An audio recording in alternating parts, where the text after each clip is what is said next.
ওই আপনি কি? আমি মায়া, আমি গুছিয়ে দিচ্ছি। স্টপ, ধরবে না, যা এখান থেকে। মেয়েটাকে?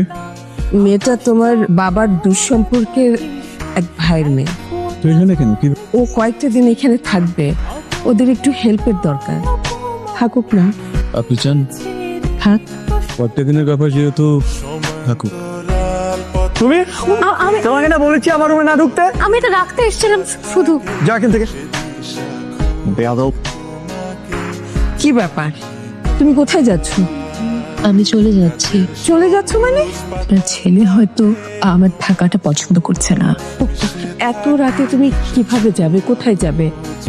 কাল সকালে তোমার রফিক চাচুর সাথে কথা বলে আমি তোমার যাবার ব্যবস্থা করে দেব।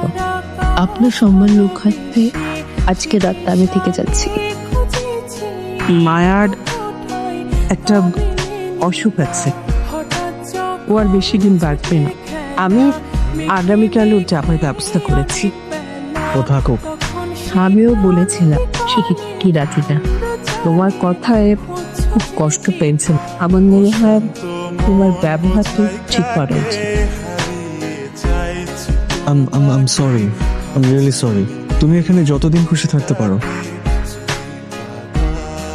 আমি প্রথমে রেগে বলেছি, তারপর শান্তভাবে বলছি, এখন জোরপূর্বক বলছি তুমি এখানে থাকতে পারো।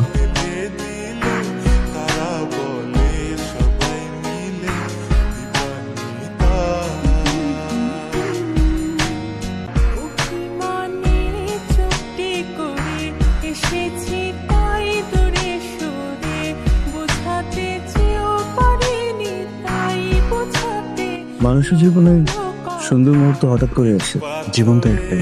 তাই হঠাৎ করে মনে হলো এই জীবনে যতদিন বাঁচবো একজন স্পেশাল মানুষের সাথেই বাঁচবো। ভালো তো, সবার জীবনে তো সেই স্পেশাল মানুষটা আসলো। আমার জীবনে এসেছে তুমি। আমি তোমার নিষ্পাপ শান্ত চোখ দেখে আমি বুঝতে পেরেছি তুমি আমার সে স্বপ্নের রাজকন্যা। তোমার হাত ধরে আমার যত নির্ভরতা, তুমি আমাকে বিয়ে করবে।